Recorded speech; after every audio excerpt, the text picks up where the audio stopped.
up, guys? Bones88 here, straight from my mother's closet. I hope everyone's doing good today. Today, we are going to go over every single legendary in Awaken Chaos Era. If you've been watching my channel, watching my videos, we've done Elites and we've done Epics. If you haven't seen that yet, go check them out. They're pretty good videos. Now, I think in the last Epic video, we forgot to go over Light and Dark. And we may have done the same with Elites. I didn't realize that they're not listed.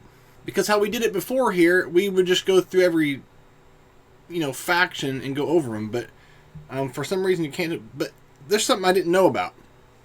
So go over here to search, down here in the corner. And check this out. You can search all the characters in the game by the type of hero they are. Literally by what buffs they put up and maybe debuffs. Yeah, and what debuffs they give out. That's awesome. That is huge. And this is how we're going to go about doing legendary so I don't miss any. But look at this. I mean, bonus attacks, turns, any character that you're... This helps theory crafting so much. So any character you're like, I need someone who does bleed. I wonder what characters I should be looking for. Well, come over here and look for the bleed mechanic, poison or stuns, or if you're looking for... It's just really, really cool. So if you didn't know about that, this is a good way to kind of assess like your roster and think, okay, what do I need? What type of character? Come here, click on one of these, and look up the characters that do that. I mean, that's pretty cool. So with that being said, let's click on.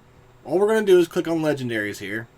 Hit search, and this is giving us all the legendaries. So we've got quite a few here, so let's get into it. So we're just going to start from top to bottom, and we're starting with the light characters. And the first guy we have is Urian. Urian? Both of them sound right. I don't know. I'm going to say Urian.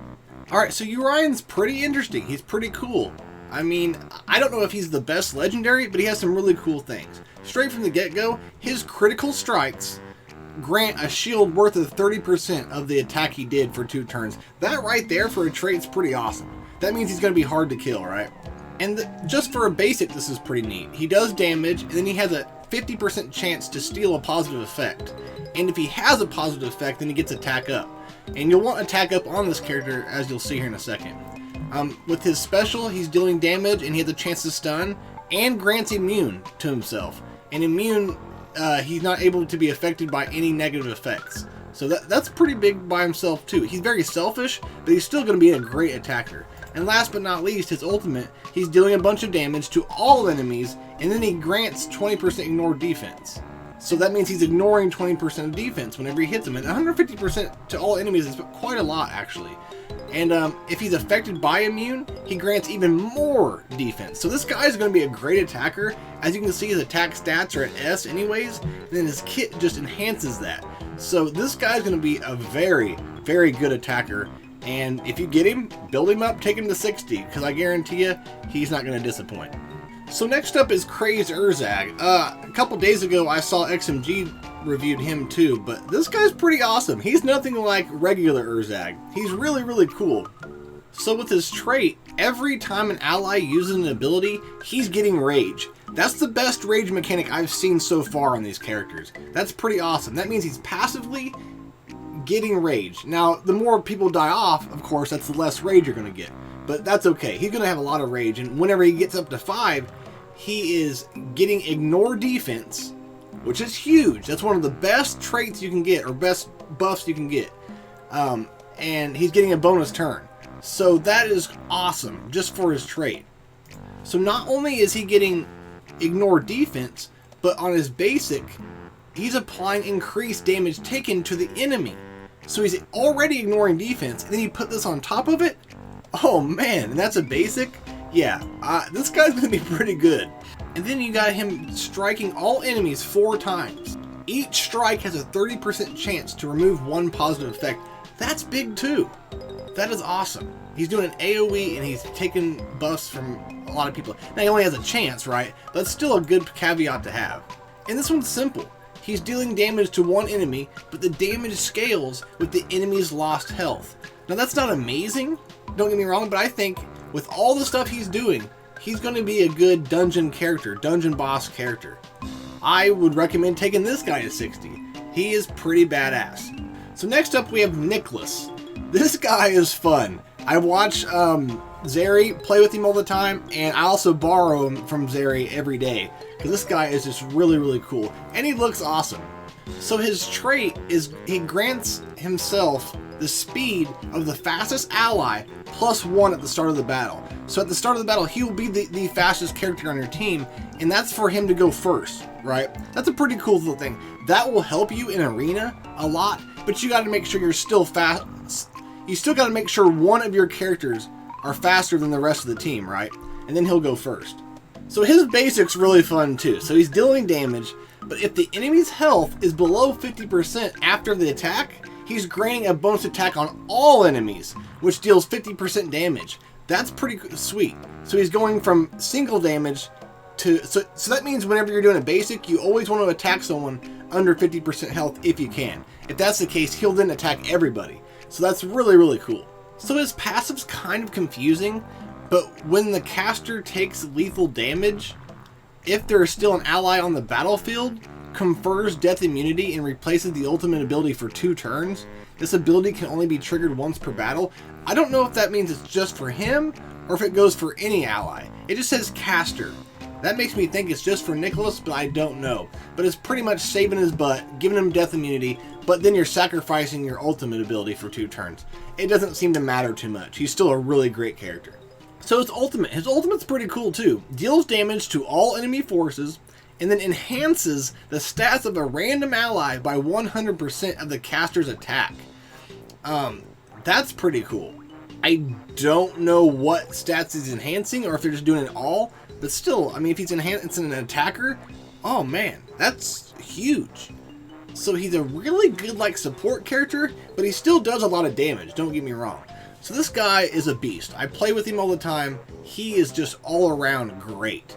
He's tanky, he does attack damage, and he supports. This guy is an amazing character, and if you have him, you just hit the lottery, and I would take him straight to 60, abandon whatever you're working on, unless you have some other character that's on his level, but he's one of the best characters in the game.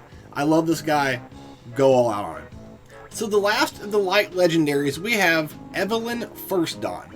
Now, first of all, she looks awesome, and she's pretty decent, but her kit's just really, like...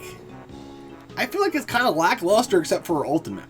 Let's go over it real quick to see what I'm talking about. So, her trait, she grants defensive up to all team members for 3 rounds at the start of battle. But after the first 3 rounds, then it's done.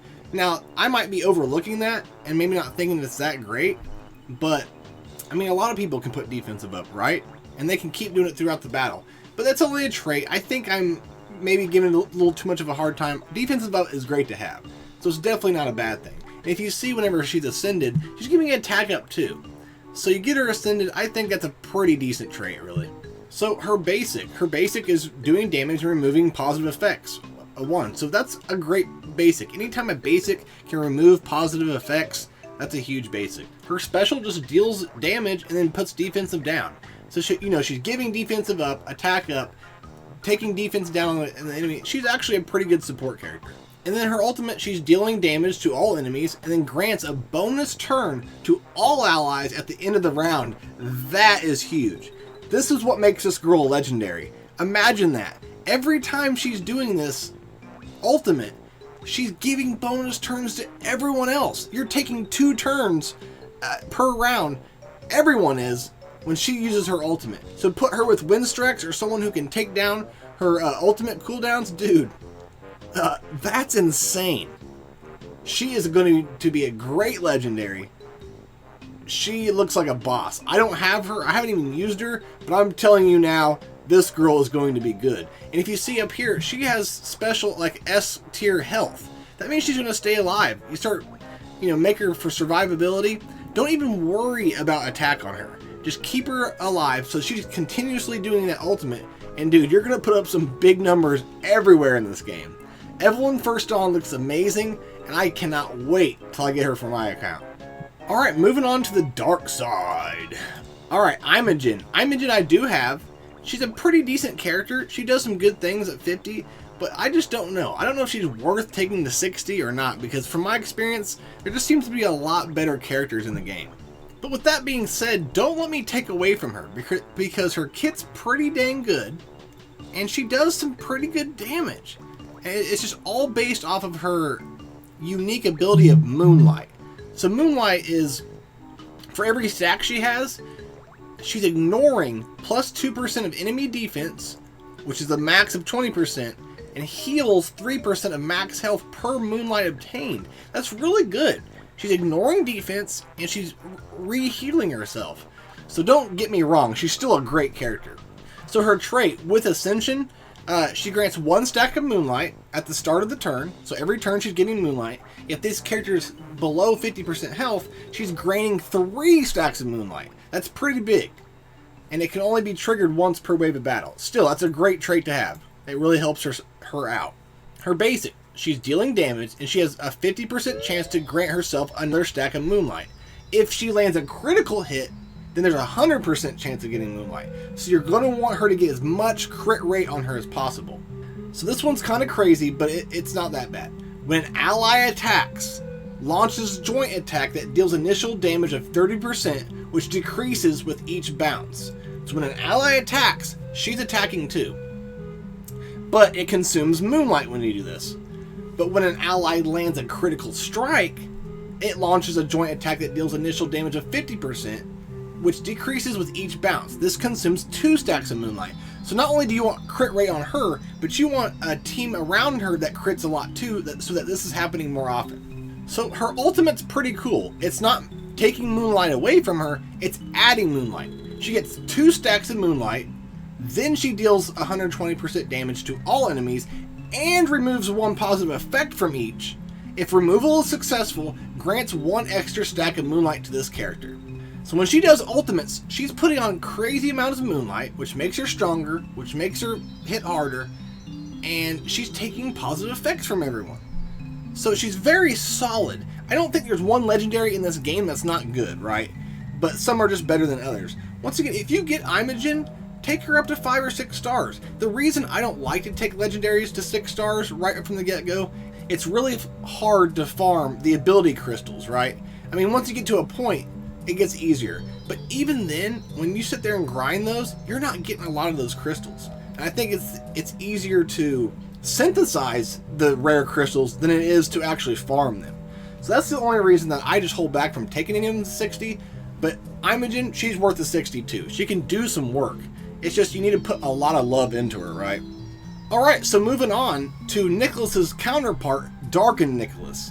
Okay, I can guarantee you I get flack for this, right? But I don't think Darken Nicholas is as good as Nicholas is.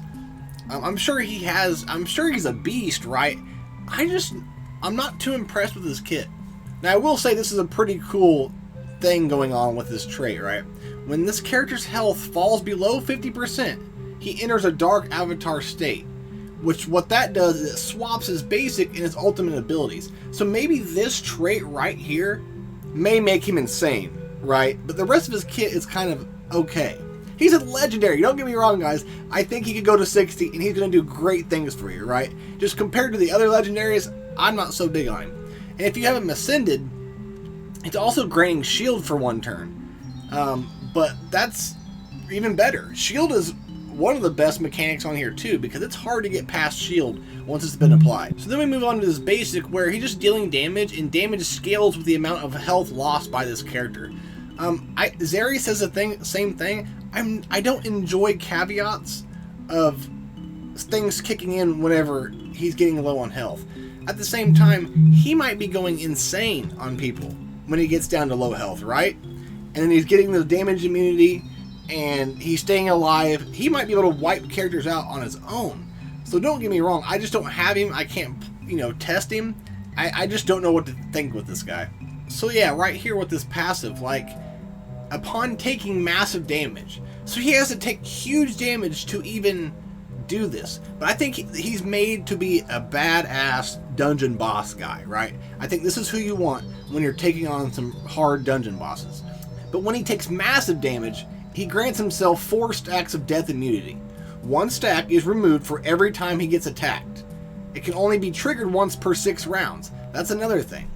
Like, that's only every 6 rounds. I don't know about that. It sounds cool, but he's also getting it 4 stacks of it. But if you're going to get someone who AoEs a lot, like another team who AoEs a lot, it may not be that great. I don't know. I don't know. I'm a little confused with this guy. So his ultimate, he's dealing a bunch of damage to 2 enemies only, and applies unhealable for 2 turns. Damage scales with the health lost by this character. So of course, he does more damage with the less health he has, once again. Unhealable is huge. You know, if you're going against some people that heal really well, my Thesia, Connor, then this is the guy to use. I think that, once again, I think he's worth going to level 60. I think he's probably going to be insane, but I think there's other legendaries that impress me more than Darken Nicholas. Next up, we have Baddon. This guy is cool. I really like this guy. He looks really fun. This is the guy I want, just to be able to mess around with him and see the things I can do. Let's get right into his kit, because there's a lot here. So his trait, attacks reduce all cooldowns by 1 turn per negative effect on the target.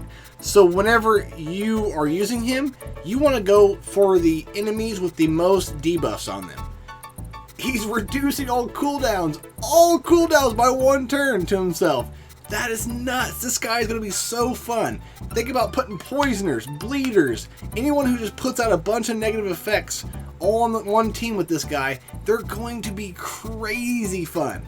This is just as basic, guys. This is just as basic. He launches 4 attacks against random enemies, each inflicting 30% damage and random stats down for 2 turns. So it's kind of random. You don't know who you're going to hit. You don't know what kind of debuffs you'll be putting out, but he's still just on a basic putting out debuffs. That is awesome. Alright, so with his special, he deals damage to all enemies while healing. Healing strength scales with the number of negative effects affecting targets. That is so cool. Once again, get a team that's putting out nothing but negative effects out there, and this guy's going to be insane. And we haven't even got to his ultimate yet. So he deals 250% damage to an enemy and prolongs any stat reduction effects on the target by 1 turn. That's a lot of damage, you guys. And look where his attack rating is an S. That's a lot of damage. And then he's prolonging effects. There's so many characters I can think of, mainly poisoners, really, but a couple others too that is just going to go insane with this guy. I love this guy. If you get him, and I don't see very many people who have him at all, this right here is like winning the lottery. Take this man to 60, get you a 2 or 3 debuffers at like level 50 or something. I think that you don't need to take any other debuffers to level 60, and he's going to be awesome. Let me know below if you guys have him, because I want to know how good he is. Alright, next we have Corrupt Auroch.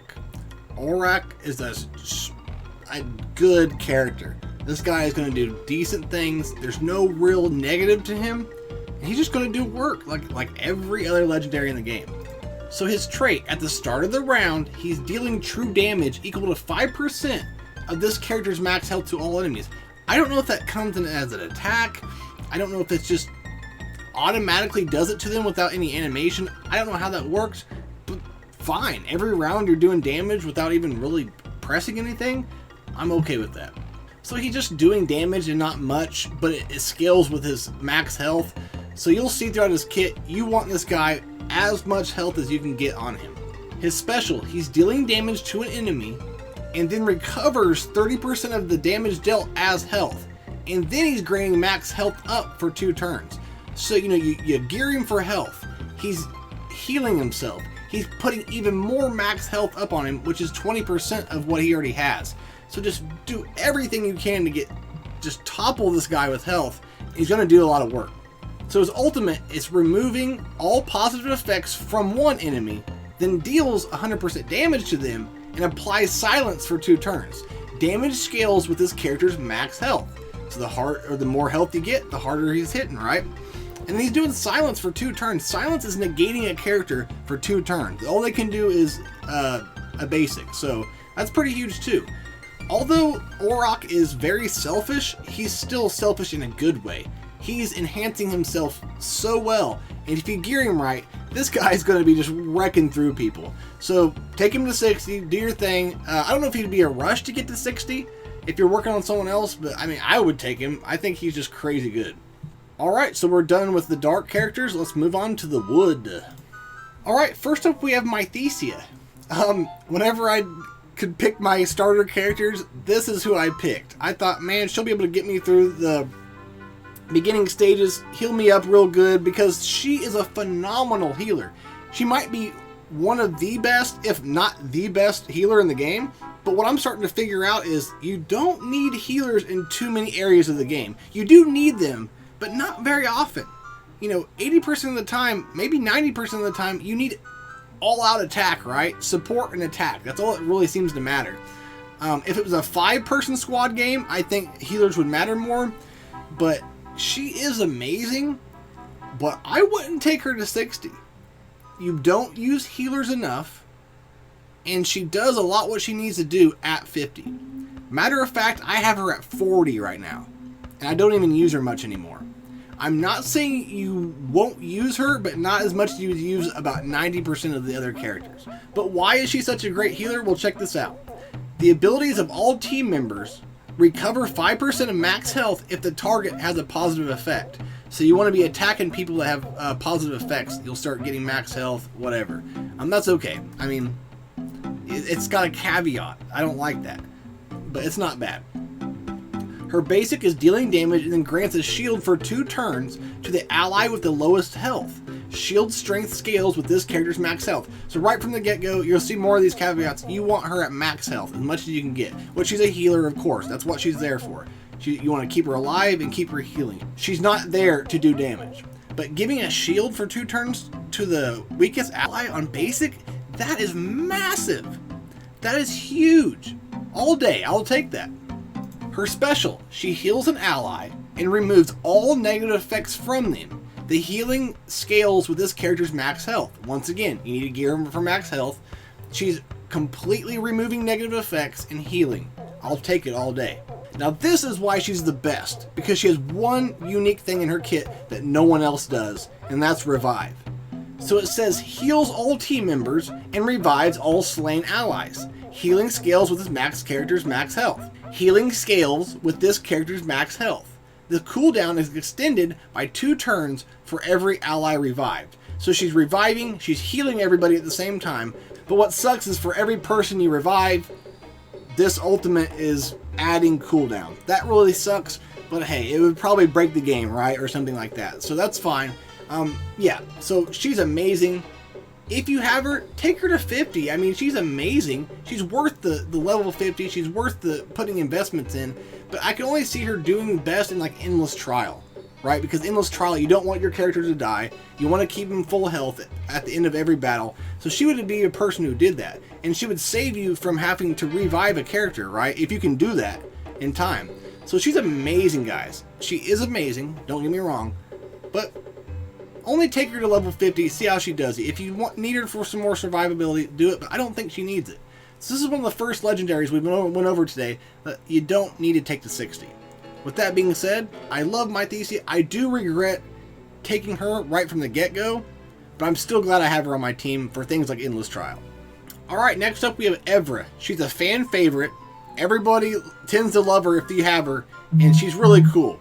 She does do a lot of assisting, but she relies getting the most out of her by having attack up put on her. So you need somebody like Windstrex, you need somebody like Joseph to go with her, so she's always got attack up on her, right? But I think she'll pair really well with Molex, and we'll be going over him later. You'll see why. So remember Evra, when we go over Molex, you'll see why they might pair great together. So her trait, she gets +1 rage per valid hit on an enemy. So every time she hits an enemy, she's getting rage. That's pretty big. She converts all rage into a bonus attack with artillery support upon reaching max rage. So that's pretty awesome. She's getting it passively pretty much just for hitting people. She's converting all that rage into a bonus attack, so that's pretty cool. So her basic, she's dealing some damage and she has a chance to apply bleeding for 2 turns. It's not a great chance, so that's not why she's here, is to apply bleeding. It's just a little caveat she can do here and there. But if she's affected by attack up, then launches a bonus attack with gunfire. That's pretty awesome. There she is, putting more bonus attacks out. Alright, so it says basic, but I guess this is her special. She's dealing damage to an enemy and then removes a positive effect from the target. If affected by attack up, then launch the bonus attack with gunfire. So once again, keep attack up on her and she's going to keep taking bonus attacks. That's pretty cool. In her ultimate, she's dealing 100 to 200% damage to all enemies and grants attack up to this character for 3 turns. So she's passively putting attack up, so you don't have to have Joseph on the team, but I think that's really going to help if you have someone who puts attack up on everybody throughout the battle. She is amazing. I guarantee you she's putting out crazy attack. She's kind of tanky. She's kind of hard to take down. She's good, guys. She's good. Take her to 60. Do whatever you gotta do. You won't be disappointed. Next up, we have Yolanda. Yolanda's okay. She's once again a healer. My Thesia, in my opinion, is one of the best. Yolanda is not. So if she's a legendary, she's not as good as my Thesia. If she's the only healer you have, okay. But people like Balbarith and others are better than her. Let's go into her kit, check out what's going on with her. Okay, so with her trait. When it's ascended, at the start of every round, grants guard for 1 turn to whichever ally has the lowest health. When guard is triggered or removed, enters a 2-turn cooldown. That's pretty good once she's ascended. But when she's not, the 4-turn cooldown just seems like a little much. But 2 turns, that's huge. That's a really good passive trait. Her basic, she's just dealing damage and removes 1 negative effect from an ally. So she's passively putting shield on. She's passively taking away negative effects from people. Just on her basic. That's pretty big too. This one, she applies immune and attack up to an ally for 2 turns. If it was everybody, I think she would be really good. But because she only puts it on 1 ally, that's not bad, right? But it's nothing amazing. And with her ultimate, she grants a shield to all team members for 3 turns. Shield strength scales with the amount of health lost by each member. This shield greatly increases crit resistance. That's a good move too. So don't get me wrong. She's a legendary and she's a great character, right? I just think there's better healers out there. But don't get me wrong, shield is insane to get past. It's really hard to get past. So if you have her, it's okay, but I would take her to 50, right? I would take all healers to only 50. And if you really need that extra little survivability, take her to 60. But don't be sad if you got her. She's still really good. Take her to 50, and I promise you'll be happy. Next up, we have Gubeg. Gubeg I had in the closed beta. I really liked him. As a character design, he's one of my favorite characters. But when you go through this kit, it's very unique. And I'm telling you now, he's one of the very few characters that you want to put as much speed as you possibly can. You want to stack him with so much speed because the caveat of speed is what's in his kit. So his trait, +1 bonus turn per round per 150 speed. So there you go. +10 speed upon casting any ability. The max is 100 bonus speed. So I don't know really what's going on there, how much is added and all that, and how it's taken up. But the more speed you have on him, the more turns he's going to take, and he's still just passively adding speed to himself too. With his basic, he's dealing damage. The attack has a chance to ignore 50% of target defense and grant 10 speed. So his basic, he's granting himself 10 speed. So he's still feeding himself speed, so you may not have to go all in on speed, but I think it's the best idea with him. Maybe some attack and some speed. So here with the special, they kind of just threw some poison moving it. It's kind of random because there's nothing else that really deals with poison in his kit. But he's dealing 100% damage to an enemy, +1 poison for 2 turns. And it has a chance of an extra poison for 2 turns, and +10 speed. Not a huge chance, but still it's there. And his ultimate, he's dealing a total of 300% damage to a random selection of enemies. Now, a random selection of enemies, I don't know what that means. Is that a random 2 characters, a random 4 characters? I have no idea what that means, but enemies is weird. And the damage scales with this character's speed. So, 300%? And then you stack speed on him? That one move is what makes this guy, right? This other stuff's cool, but really what it's doing is the rest of his kit is building up to help him out with that ultimate. So, he's crazy good. Just something tells me with him, get him to level 50, test him out a little bit, try him out.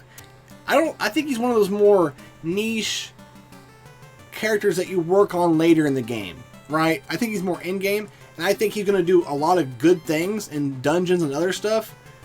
But he's not someone like when you're a beginner player, rush out and take him to 60. Next up, Gangelo. This guy is really cool. One of the best poisoners in the game. But the thing about Gangelo is, I feel like this goes with any poisoner in the game. You need 2, even 3 poisoners in a comp to get the most out of everybody. Because if you go through most of the poisoners kits, you can always every time see like, wow, they'd be better with 2 poisoners in the squad, right? They would get the most out of each other if there's 2 of them. So Gangelo kind of is the same thing. He's still one of the best poisoners in the game as it is by himself. But right from the get-go, his trait, all enemies take 50% more damage from a poison. So this trait by itself, you put him into a poison team, already the enemy's screwed. Because the more poisons you put out, the more damage is being taken. His basic's simple. He's dealing damage, but then applying poison for 2 turns. That's huge for a basic. That is really good.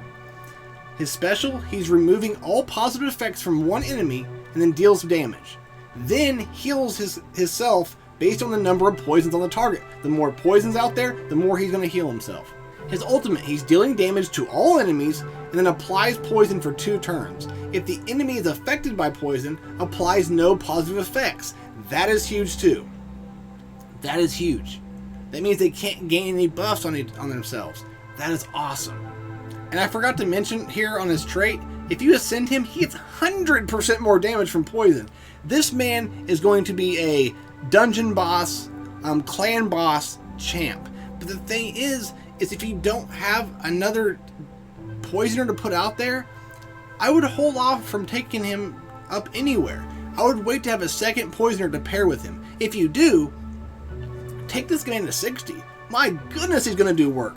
And there's certain poisoners that pair with him so well that it's going to do a crazy amount of damage, and he'll be the reason that you can auto one of the best dungeons or get the highest score in clan boss. This guy is a beast. But the thing is you can get someone like Agluck, who is a elite, and pair him with this, and they're going to do great together. You just need one other poisoner. They don't even have to be great, and he's going to do a lot of work. Take this man to 60, get you a second poisoner to go with him, and you're going to do a lot of good things with him. Next up, we have Savannah. There's nothing much more to say except that she's a crazy good attacker. If you have her, take her to 60, right? Her kit. So her trait, when she dies, she's granting 50% of her total attack onto a random ally. That's pretty big. We don't want her to die, of course, but that's one of the better caveats of dying that I've seen in the game. Basic, she's dealing damage to an enemy and reduces all of her ability cooldowns by 1 turn. That's huge. That's a basic. She's reducing cooldowns. It's one of the best things you can do in the game. Her special, she deals 200% damage to an enemy and reduces all of this character's ability cooldowns by 2 turns. Once again, she's another move that's reducing cooldowns. On a critical strike, she's giving herself crit damage up. At the start of the battle, this ability's cooldown is at its max duration. So that's kind of weird. I don't know about that. My thing is, why give yourself cooldowns if it's going to be at max duration every single time? You might as well come up with something better. It sounds really neat, but then you throw in it's at max duration. I don't know about that. I'm not sure. That might not be as cool as it sounds, right? Alright, her ultimate deals 300% damage to an enemy and grants revenge, which is stackable. At the start of the battle, this ability's cooldown is at its max duration once again. I don't know how much she's going to be refreshing those cooldowns now that I see that it's at its max every time. So I just don't know how that's going to work. Although, being an S tier attacker, 300% damage is insane. And then, revenge is increasing her attack significantly. She can only have 3 stacks of it, but still, she's going to do some crazy damage. She's worth going straight to 60. There's nothing much more to say about it. Go get her. Pimp her out. Next up, we have Desmond. He too is one of the coolest character design wise. I love his look, and his kit's awesome. I don't think anyone else uses this mechanic, and it's called the Plague mechanic. It's a debuff, he spreads them out like crazy, and he's better the more Plague that's out there. So his trait, if the enemy removes Plague from themselves, there's a 15% chance to apply stun. Now that's not a very good chance, but still, that means if people are if they're cleansing on the other team, that means they can stun themselves. That's a really cool mechanic. It's not a huge chance, but it's going to happen, and that's really cool. His basic just deals damage and heals himself for 10% of the health lost.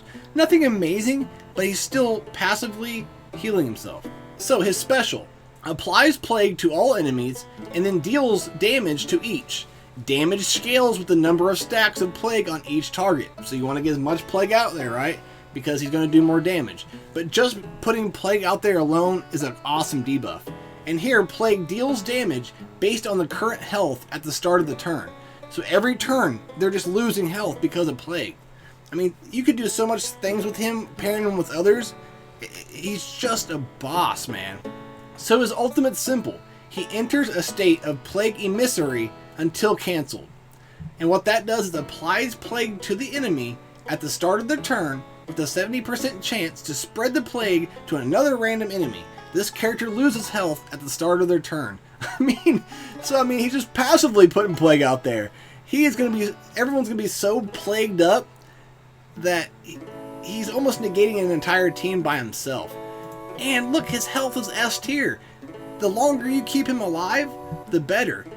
You don't have to, gear him for attack. He's not an attacker. He's a debuffer. He's only there to put that plague and spread the plague, and it is crazy. Things can get real quick with him. Also, I don't see a lot of people summoning him. I think he's very rare, and if you have him, take him to 60 just for the survivability, not because of the attack. You want him to live as long as possible. Keep spreading those attacks, getting stuns. This dude is awesome. Take him to 70 if you could. You know what I mean? He is cool. If you get him, don't hesitate. Take this man up as far as you can. Alright, we're moving on to Fire. Next up we have Brand. Brand was one of my first legendary characters on the closed beta, and he's a great character. He's not there for attack, mind you. He's there to stay alive, to make your team tankier, and be a support. But he is so good. He stays alive. You don't have to gear him up for health and stuff even, but you want to just so he stays alive. But he'll usually be the last person to ever die, and he's just a great support. So here with his trait, at the start of the turn, he's granting a shield worth of 5% of this character's max health to all team members for one turn. So right there, he's making your entire team survivable by just being there. And that's at the start of the turn. I said you don't need to gear him for health, but it looks like you should probably do that. Here he's just dealing damage, and he has a 100% chance to apply taunt. And that just makes everyone immune to control effects, automatically uses basic ability to attack the caster. This is a really cool passive, especially for someone, if you have a team of people who have really good basics, like removing positive effects on the team and stuff. When an ally is attacked, there's a 100% chance to counterattack. That's awesome. So whenever an ally is getting attacked, they're counterattacking. The counterattack deals 50% damage with an 80% chance to apply attack down. So they're counterattacking, doing damage, and they're also most likely putting attack down on them too. That's awesome. And see, he's not doing much himself, but he's making the entire team around him really good and a lot better. His ultimate removes 2 negative effects from all team members and then applies defensive up to and attack up to for 2 turns. Brand is a great support character. Great support character. Although he might be one of those characters that you can get by at level 50. I think level 60 is just to take on those in-game dungeons, maybe farm some Mystic, right? So taking him to 60 is not a bad thing. I would probably do it if I had him. But he's just a boss, guys. And he can make, as you saw, he can make his team better all the way around by just being present on the battlefield. Next up we have Valeria. Valeria has been a lot of people's rookie summons pick. I could have picked her, but instead I picked my Thesia. I know. I regret that more than anything. But she's an amazing attacker. XMG's rookie summons was her. I play her against Arena, and she wrecks my entire level 60 Arena team in one hit with her ultimate. It is insane. I think that she drops off for a lot of people, but I just don't think a lot of people can get her abilities up and all that. But this girl is an insane attacker. So, her trait reduces all ability cooldowns by 1 turn upon the death of an enemy. As people die, she's reducing cooldowns. That's huge. She deals 100% damage to 2 enemies with a chance to apply defensive down for 2 turns. So that's great. She's putting defensive down to make her attacks even more useful. Her special, she deals damage to all enemies and then recovers health equal to 20% of the damage dealt. she's passively healing herself as she does damage. That's a good thing to have for an attacker. That's a good caveat.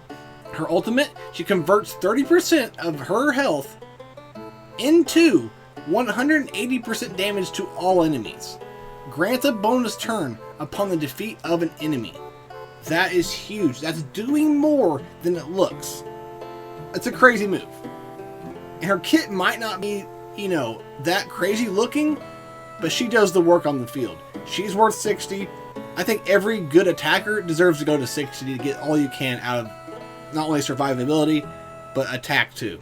Next up, we have Balbarith. Balbarith is a beast. I wish I could have actually got him in the beginning, because I think he's a great beginning character, but he's a great in-game character too, don't get me wrong. He is awesome. He's a great attacker. He has some cheat death mechanics. Let's just go over real quick. So his trait, it revives this character upon death, heals them for 30% health, and then resets all cooldowns of all active abilities. That means once he comes back, he can start doing his ultimate again, right? So his basic, he's dealing damage and then has a chance to apply stun. The chance isn't great, but he's still able to stun characters on a basic. That's good. His special deals 120% damage to all enemies.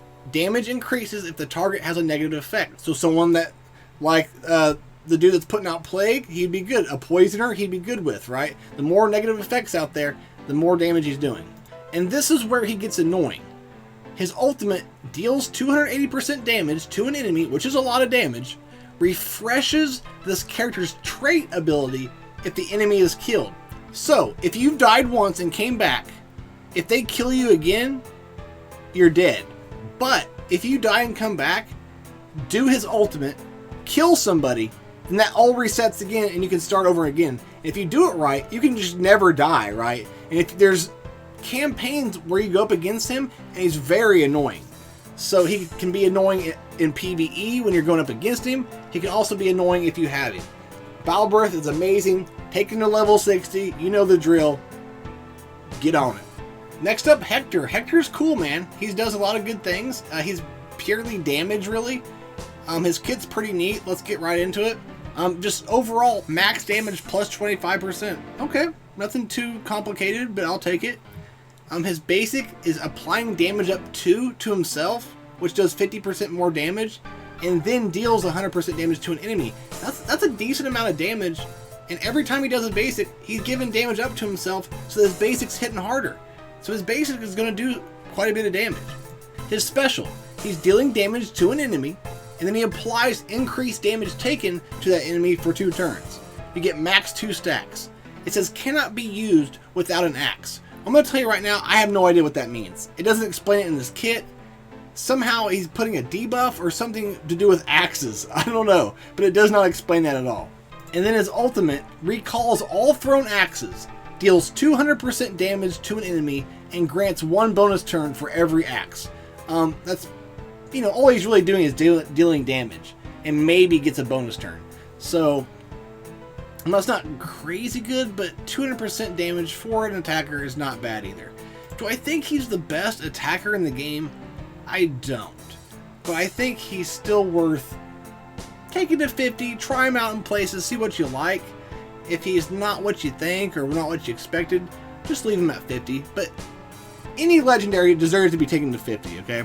But I just don't know if he's worth taking to 60 because I think there's a lot better attackers out there. Alright, next up we have Cyrus. Cyrus is a kind of free-to-play available. You can get her without summoning her. You can get her through fusion or synthesis. I'm going to tell you right now, she's one of the more underwhelming legendaries in the game. Let's go to her kit to see why. Every 2 turns, this character's abilities attack 1 extra target at the end of the turn. That's okay. That's not bad. So every 2 turns, she's doing an extra attack. Her basic deals damage to an enemy and grants defense pierce up to this character for 1 turn. Okay, defensive pierce, I'm down. She's just very selfish. Her special deals 150% damage to an enemy. For every enemy hit with this ability, grants 1 stack of ability immunity for 4 turns. Okay, that's great, but you're doing damage to 1 enemy. So why is it for every enemy hit with this ability? It's always going to be 1, right? Either way, it's for 4 turns. That's a lot. so she's not getting any negative effects taken for 4 turns. And then her ultimate's simple. It gives attack up for 2 turns, and then deals 200% damage to an enemy. Okay. Yeah, she's very selfish, and she is an attacker. And I'm telling you now, if you don't have a great attacker, and you don't know when you'll get a good one, she's worth going to 60. But out of all the legendaries, she's kind of at the bottom for me.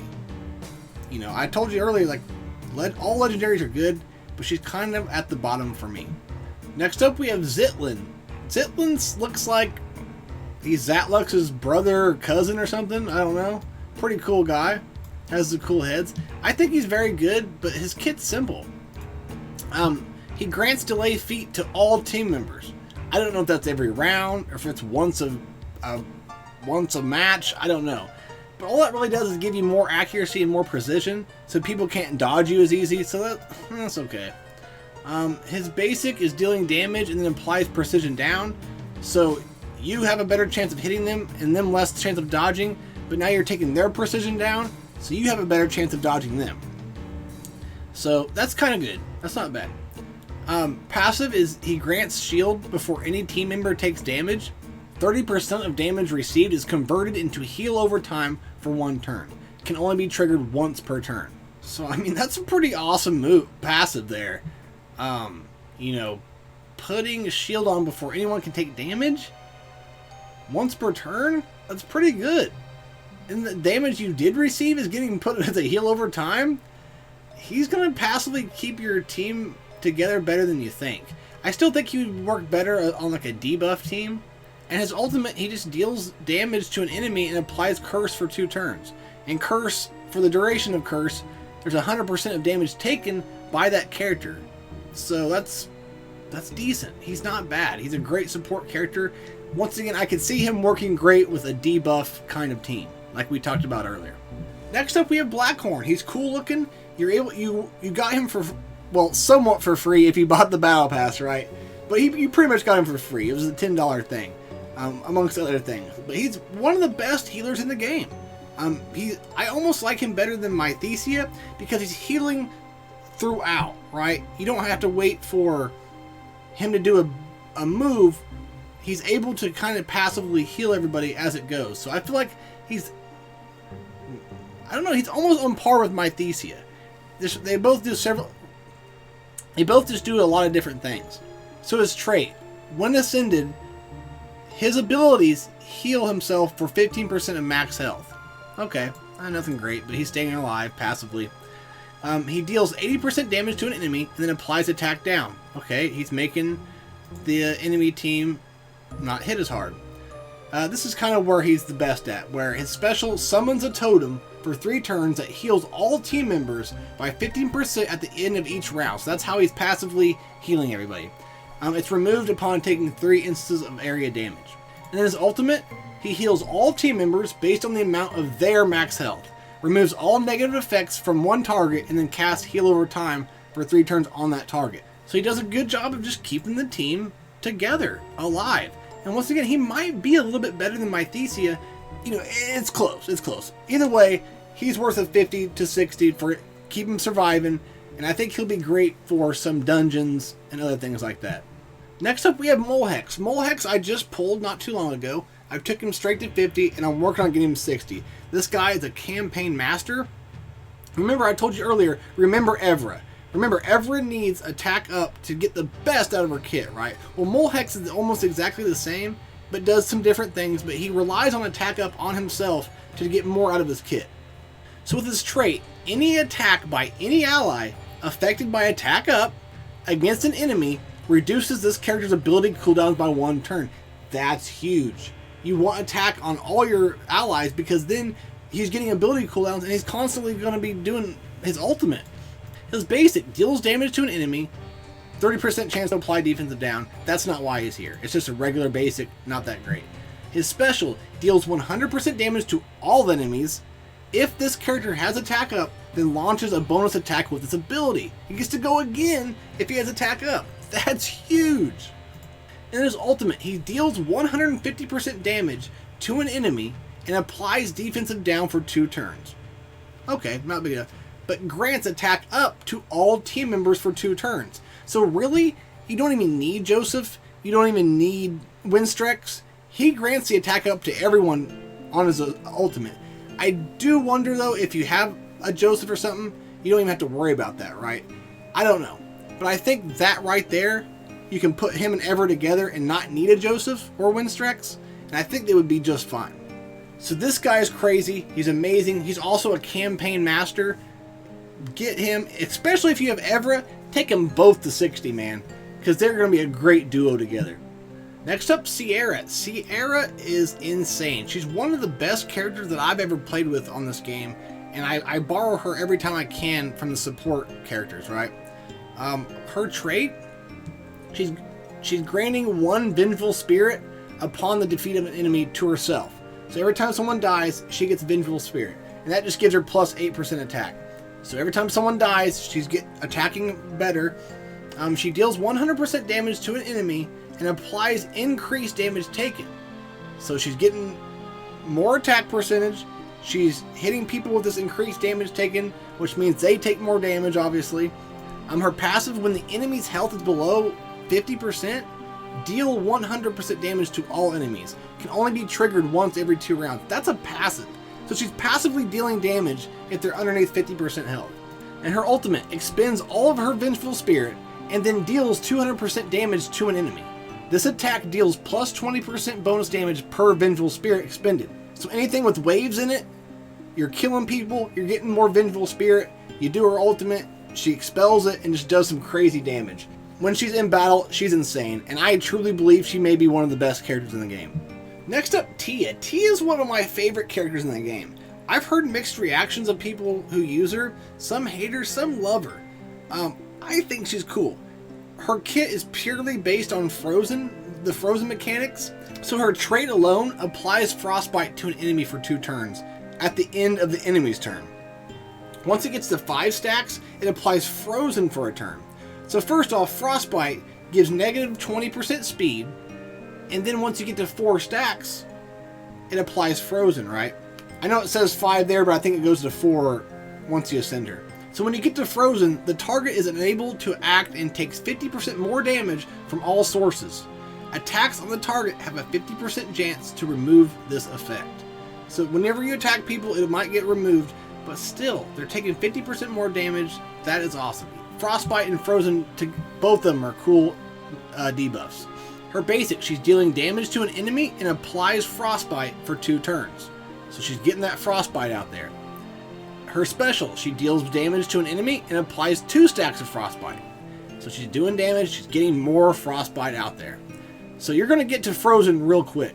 Her ultimate, she's dealing 120% damage to all enemies with a 50% chance to apply frozen for 1 turn. Yeah, so with her ultimate, she's skipping frostbite and going straight to frozen. That's pretty cool. And the chances increase to 80% if the enemy is affected by frostbite. Cool. So she's relying on frostbite. I'm not saying she's the best legendary, but my goodness, man. She's going to do so much work in all kinds of different places. She's also able to be fused. Definitely worth taking to 60 all day long. As soon as I get her, I'm taking her to 60 just because I think her kit's awesome and she looks cool too. Alright, we're almost done here, guys. Lydia. Lydia is insane. She relies on being able to dodge people. She puts precision down on the enemies so that whenever they try to go for her, she's more likely to dodge, and she counterattacks for huge damage, guys. I saw Darth Microtransaction had her. He loves her to death. She is pretty awesome. So, being ascended, she grants plus 20% dodge, plus a bonus of plus 20% dodge if this character is below 50% health. 40% dodge is insane. Dodge is one of the best mechanics you can have because that enemy is wasting their turn if she dodges. Nothing happens to her because she dodged the effect, right? On her basic, she deals damage to an enemy and applies accuracy down. So it's going to be harder for those characters to hit her because not only is she dodging, but now your precision is down. So it's going to be even harder for them. On her passive, this is awesome. This is what makes her awesome. Upon dodging, she had counterattacks to deal 200% damage. If this ability lands a crit strike, damage ignores 50% of defense. That is huge, guys. That's huge. get her for crit chance all day long so that she is ignoring defense and counterattacking. And this ultimate is huge too. She deals 200% damage to an enemy. If this ability lands a crit strike, damage ignores 50% also. So it's almost exactly like her passive, but that's her passive is passively happening, right? And this is just being done. That is huge. That's a lot of damage. That's a lot of ignoring defense. A lot of dodging. She is insane. Take her to 60 and use her because she is freaking awesome. Alright guys, ironically, last but most certainly not least, the most iconic, sought after champion in this game, Hydra. She's the best rookie summons you can get. She is available right from the get-go if you get lucky. Once again, the most sought after character, the most fan favorite character in this game is Hydra, and she is one of the best characters in the game. So her trait, so every time she attacks, she has a 50% chance to do a bonus attack. Every time she attacks. Huge. Her basic deals damage to an enemy with a 50% chance to apply speed down. That's her big thing. She's applying speed down all over the place. She deals 100% damage to all enemies and then applies speed down. And for her ultimate, deals 100% damage to all enemies. Hydra then throws ice spears at all enemies, with each dealing 25% splash damage to nearby enemies. That may not sound that crazy. It's nuts. It's nuts for campaigns. She's putting speed down. She's good for arena. Her kit doesn't seem that cool, but on the battlefield, she is insane. As soon as you get her, take her to 60. I don't care if you've been playing this game for 4 years, even though we've been only a couple of weeks in, or just started. As soon as you get her, you need to take her straight to level 60. Alright guys, this video went on way longer than I thought it was going to. I'm sorry about that, but hopefully you enjoyed it. Hopefully you learned some things. And tell me what you think. Do you disagree? Do you agree? I'm always open for discussions. I never get mad. Just let me know what you guys think. Also, if you guys are enjoying my videos, please come by the Discord. Lots of good discussions, lots of good things. Also, if you want to join our guild alliance, come by and we can get you in also. With that being said, I love you guys. Thank you for all your kind support, and I'll see you guys next time. Peace.